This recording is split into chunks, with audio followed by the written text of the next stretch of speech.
You know, guys, I'm a little bit sad. This is the last episode for the series. Oh, but there is some good news. We've left the best stuff till last. Exactly. This is going to be my favourite episode, I reckon. Oh, why is that? I don't know. I'm just trying to stay positive because the whole end of the series thing. No, I reckon, seriously, that the best thing about the series ending is that I don't have to endure such diva attitudes. I'm not that bad. No, not you two. I mean, Darcy and Vindy, like when the cameras aren't rolling, they are terrible. Oh, boys. No, you're not, are you? Yeah. Not my boys. Denial. You know, I'm right here. Oh, sorry, mate. I am right here. Separation anxiety in dogs is a big problem that can be hard to overcome if it is not addressed early. While anxiety can be genetic and some breeds may be more prone than others, there are many contributing factors. That's where independence training can help to build your dog's confidence and comfort in being left alone. If you have a puppy, start straight away and don't respond by giving in to their every whimper. Firstly, ensure your dog has their own special place where they feel safe and secure. Crate training is great, and having their own spot in the house with their bed and toys. Even if you are at home all day, create frequent separations from your dog, at least 3 to 5 times per day. Use positive reinforcement to encourage time in their crate or bed, or even better, some alone time in the backyard. Leave them with the long-lasting occupiers such as the Ep8 rabbit ears or soft chicken tenders for puppies to help make it a really positive experience with being alone. It's also important to keep your arrivals and departures calm, ignoring any excited jumping, barking or other attention-seeking behaviour when you walk in. If your dog does have severe anxiety though, acknowledge them, but keep walking and don't make a fuss that could actually reinforce their anxiety. Instead, as soon as they are calm, greet them as warmly and playfully as you like. Scenting games that tap into your dog's natural hunting instincts are a great way to help keep both boredom and mild anxiety at bay. Before leaving, hide small dog treats around the yard or lounge so they can spend their time foraging for the food like they would in the wild. If you put this on cues such as find your treats, you can also use that when you're departing to help create a positive association with your leaving. Try leaving them with a couple of treat release toys or puzzles and make sure you rotate these regularly so they don't get bored. Change your departure routine each day so they don't predict your every move and work themselves up before you've even left the house. You can also normalise some of the common departure cues by rattling your keys and grabbing your bag and going into another room so they don't associate them with you always leaving the house every time. Ensure your dog is getting the daily exercise they need for their breed and age and create a before and after work routine. This is really important. Remember, the panic that a dog feels if they have separation anxiety is much the same as a panic attack in humans, so never punish them for toileting or any destructive behaviour that occurred while you were out. Instead, please listen to what they're trying to tell you and seek the help of your vet or a trainer, as it won't go away over time, it just gets worse. For more dog training tips and tricks, visit Vitapet Central at vitapet.com.au. This week's breed in focus is the Cocker Spaniel. Originally bred as hunting dogs in the United Kingdom, they were primarily used to hunt and flush the woodcock, that's a bird, out of its woodland habitat, hence the name Cocker. As you can see with Dougal and Adam here, their long, floppy ears and soft coat that feathers on their legs and bellies gives the Cocker Spaniel a very regal appearance indeed. Their tails were traditionally docked like Adam's to prevent injury as they ran through the heavy bush, which is a practice that is thankfully now illegal in many countries, including Australia. Yes, English Cockers are intelligent and curious. They are a hunting dog, so you must train them and work on their obedience. They are soft and sensitive souls though, so training must be positive and rewards based. A solid recall is a must as they love nothing more than sniffing and investigating their environment. So they can go a little deaf to your calls once they're off on a scent or if they decide to chase birds. English Cockers love their family though and are very gentle and affectionate. They make good companions for people of all ages, including children, as they are an adaptable and robust breed and generally get along with all other pets. Because they're so people-orientated though, they can also be prone to separation anxiety, so they don't do well being left alone and can become a bit destructive as a result. That's right, and because they are a working dog breed, they have a lot of stamina and energy, so they need a lot of exercise, don't you, Dougal? At least an hour a day, and they need to be kept mentally active.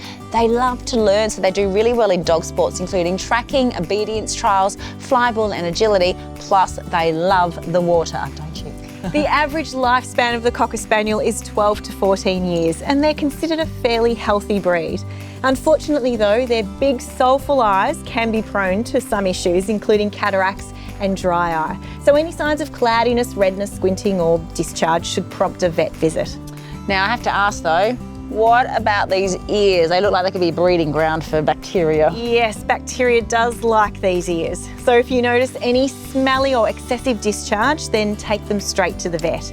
Untreated ear infections can lead to deafness and other complications. Okay, so always important, as we know, anything doesn't look normal, take them to your vet. And also, they're known for having cocker mouth, which is officially called lip fold dermatitis. It can cause their mouths to become quite smelly. So it's a good idea to keep the fur around their mouths trim to help keep it clean, and never think that a smelly face on a cocker is normal. Okay. Your vet may prescribe a medicated wipe to help keep nasties at bay, and in severe cases, surgery might be required to just get rid of those lip folds. That's why it's always important, and don't worry, you don't smell, so you're okay, to make sure that you have pet insurance so that you are covered in times of surgery.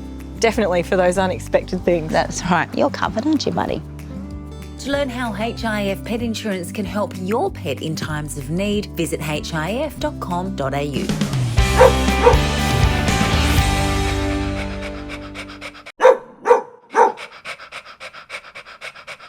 We all love a guide dog and we know what great work they do, but Ingrid, you know more than anyone how valuable they are to a person with low vision or blindness. How did Banner come into your life? Yeah, so I have a genetic eye disease called retinitis pigmentosa, which basically means that your vision disintegrates over time, kind of like a shrinking tunnel. Yeah. And so I lost my vision quite rapidly around the age of 25. And so at this time I was using a cane, and I thought a guide dog would be excellent to increase my mobility and also just increase the places I could easily access myself. So at the end of 2018, I applied to guide dogs to receive a guide dog, and after about 6 months, he came into my life the next year. At the very beginning of the process, they evaluate you as an individual, and then they match you with a guide dog which will basically fit your personal needs in terms of your height and how fast you walk and your expectations. They always want to make sure that you have very realistic expectations of what the guide dog can do, nothing crazy. And then they spend a lot of time waiting for the right litter of dogs to come around, and then they provide you with the guide dog when they're ready. So Banner came to me in June of 2019, and then for the next 4 to 6 weeks it was daily training with my amazing orientation and mobility trainer Ryan. Wow. And it was really much more intimidating at first than I thought, because it is intense, the work you do, because you're really trying to establish that bond, which is super important. Like for the first 2 weeks of having him in my house, I was the only one who was really allowed to interact with him. It was so upsetting for my parents who love dogs. They had to be very careful to make sure that I was taking charge. And then through those 6 weeks, you do all sorts of things, from just basic block walks to obedience training, and then moving forward to things like catching a bus. So we actually got to go to a bus depot and practice in an empty bus with people, and then have people come in. So they really take it seriously, and the support is ongoing. And what difference has he made to your life? It's going to sound like such a cliche, but he has literally been the best thing that's happened to me in the last few years, because although of course his primary function is to be an incredible aid for me in navigating in new environments and everything, he is my best friend. We are inseparable. He is with me 24/7. He'll wait outside the bathroom door. He'll sleep in my bedroom. You know, it's such a wonderful relationship, and it has helped so much with my anxiety in going out into public spaces that are really busy. It's helped with also stress about going out at night time, Of course. which is really hard for someone like me who has an inch of vision left plus night blindness, so which means I see nothing in dimly lit environments. Wow. And it's just having this amazing companion who'll be with me until he retires at the age of 10, which is a good 7 years away. So I'm so excited for all the adventures we still have ahead of us. Absolutely. Thank you, Ingrid. Some very important messages there. If you would like to support the work of Guide Dogs Australia, visit guidedogs.com.au. And if you'd like to find out how Petstock Assist supports this great organisation, visit their website. As a Petstock Rewards member, if you purchase any participating brand of flea, tick and worming treatment, including NexGuard Spectra, they'll give you 15% brand cashback to use the next time you shop for the same brand, even if it's on promotion. Visit the website for details. Getting to the bottom of your dog's allergies is not an easy task, especially when you think it could be a certain ingredient that's causing all the problems. Now, Monique, you had a problem with Yogi about that, didn't you? I did. So pretty much the moment I brought Yogi home, He has had severe allergies where it was from itching and scratching to the point where he would bleed, including dried, flaky skin as well. Yeah. As time went on, I had a very strong feeling that maybe beef causing his issues. Okay. So for years, I just avoided it. So you thought it was beef that was the problem. What did you do to fix it? So Yogi being 8 years old now, he's always been on the wellbeing diet. However, when Big Dog announced that they were switching from venison to beef, I let them know about my concerns. And then, so what did they do? So Big Dog reached out to me and they mentioned that they can do an elimination diet with him. So basically that meant that we would start him on the single protein goat, which he did fantastic on. Oh, okay, cool. And then we obviously had to test the beef theory, so we then switched him over to wellbeing. How was he? He did fantastic. Really? There was no issues whatsoever. There was no itching, there was no scratching, no bleeding, no flaky skin, and just all round he seemed a lot happier. That's awesome. And what do you think the problem was? I honestly had a feeling that it was the fact that I was not putting him on the greatest quality food. So it was more processed food, very high in carb. So once we switched over to the Big Dog, which is a lot higher quality for him, it seemed to go fantastically well. That's great. And how's he now? Because he seems awesome. He's great. He seems to be a lot more active, he's a lot happier, and even just his skin and coat in general has completely improved. That's great. Monique, thank you for telling me Yogi's story, and thank you, Yogi. If you'd like to find out more about allergies and the benefit of a raw food diet, check out the Big Dog website. Thank you, Yogi. Good boy. He's a good boy.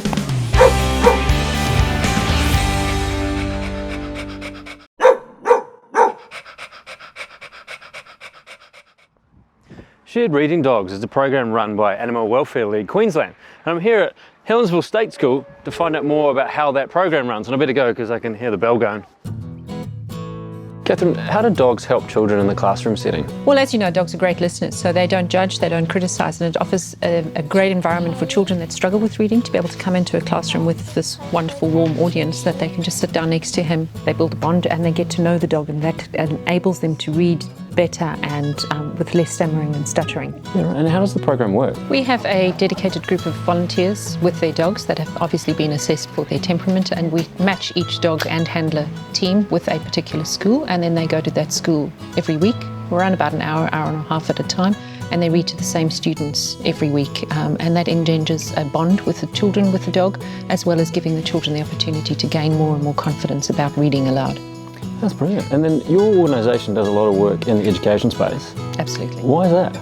We believe that children are the next generation of pet owners, so we want to give them as many skills as we possibly can to make them better pet owners in the future, but also one of our main focuses is around pet safety, particularly children around dogs. So a lot of our educational programs focus on children being safe around dogs and teaching them how to interact safely with dogs. Saw the river. It was... Do you guys like having Champ here? Yes. Yeah? How does it make you feel? Happy. Yeah, really happy. Whenever, like, Champ is here and I'm here, it just helps me relieve my stress and I just feel calm. That's great. This made me... I understand that Pet Stock Assist has provided some support for your organisation. Yes, they've recently donated $26,000 to us, which was wonderful, and that has been used in our Gold Coast Community Veterinary Clinic to purchase some new equipment. So that's been a wonderful start to, just because our community clinics, again, help those people that struggle financially to afford veterinary care for their pets, and we will never turn anyone away from our veterinary clinic, so that donation helps us to get much needed equipment. You guys are doing some amazing things, and it's not just here in the classroom. It seems to be in the whole Absolutely. region. There's lots of stuff that we do behind the scenes that people aren't aware of. Yeah, Catherine, thank you so much for explaining it to me. It's awesome. Only a pleasure, thank you. If you'd like to support the Animal Welfare League Queensland, visit their website. And to learn more about the work of Pet Stock Assist, visit theirs. If you love spending time outdoors with your dog, bushwalking or hiking, it's important to make sure that their tick prevention is up to date all year round, especially paralysis tick. Found across mainland Australia, paralysis tick is known to inhabit woody areas and long grass, and it is deadly. Isn't it, Chief? Do you want to go? Yes, let's go. Come on. The first line of defence is to use a tick preventative like NexGard Spectra, which protects against the 3 most important tick species infesting dogs in Australia, including paralysis tick. It only takes one tick to cause paralysis. So if you live in or have visited a paralysis tick area, it's important you also perform daily tick searches on your dog. To do this, gently move your fingertips or finger walk them through the coat at the level of the skin over every aspect of your pet, feeling for any bumps. Start the search at the head and neck, remembering to check in the mouth and ears. Continue down the front legs to the paws, checking in between and underneath the toes. Then search the chest, belly, back, tail, back legs, paws and toes, and remove the collar to check under there too. If you find a tick or tick crater, always continue searching the entire body in case more ticks are attached. If your pet has a long coat, consider clipping the coat, including around the head and tail, during periods of increased risk in the spring and summer to make searching for ticks easier. And at home, clean up leaf litter and debris and keep your grass mowed. If you find a tick on your pet, remove it as soon as possible using either a tick removal device or tweezers. Grab the tick adjacent to your pet's skin at the tick mouth parts, twist the tick, then pluck the tick away from the skin. Store the tick in a sealed container for identification by your veterinarian. It's important to take your dog straight to a vet if you find or even suspect a tick is on your dog. To learn more about protecting your dogs from ticks, fleas and other parasites, visit the NextGuard website. Isn't that right?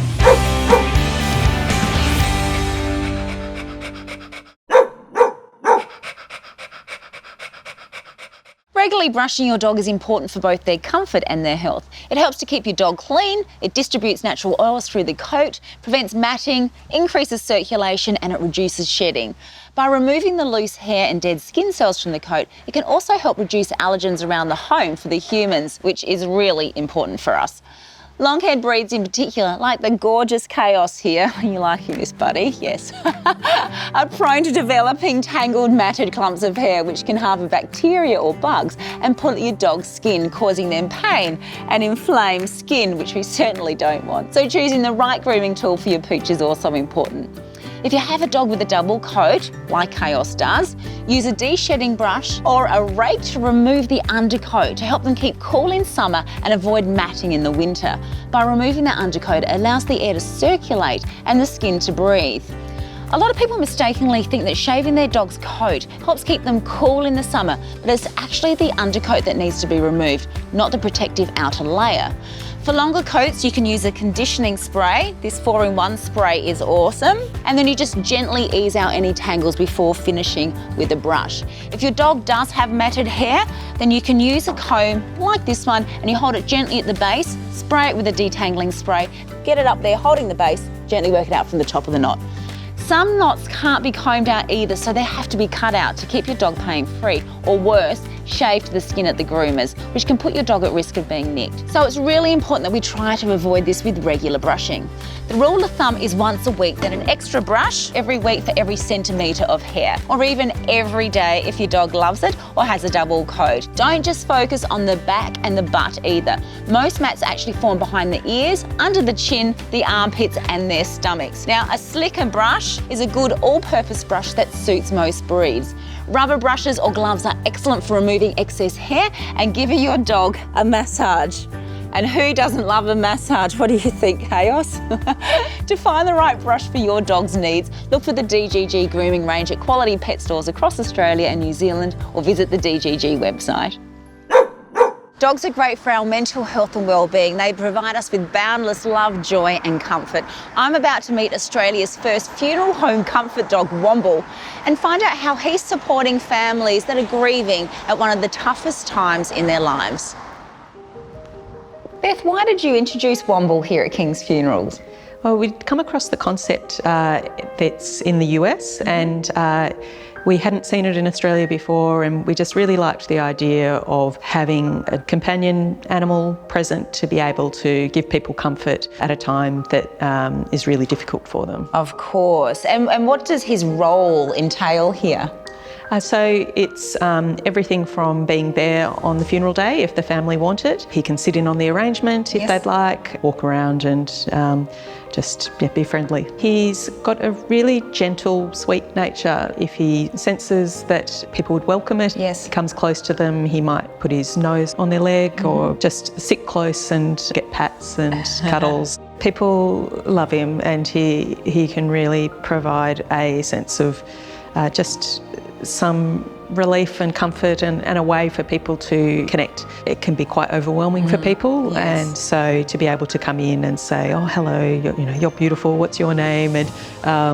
And to give them a bit of a pat can be a great icebreaker, and also just for people who are less comfortable or less able at that time to express their emotions. Just having that reduction in stress that comes from patting a dog is something that's lovely to be able to offer people. And how do you see the changes in people when he comes in and gives them that comfort?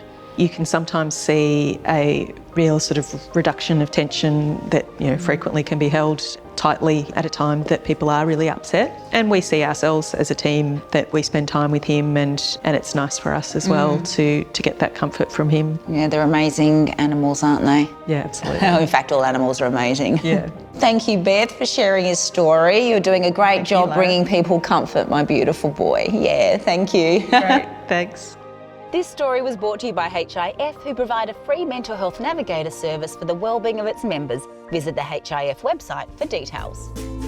Want to win a Pawsome prize pack valued at over $2,000? One lucky person will win a year's supply of VitaPet treats, Big Dog pet foods, NextGuard Spectrum monthly chews, a $250 pet stock gift voucher, DGG grooming and apparel, and a year's subscription to Dog TV.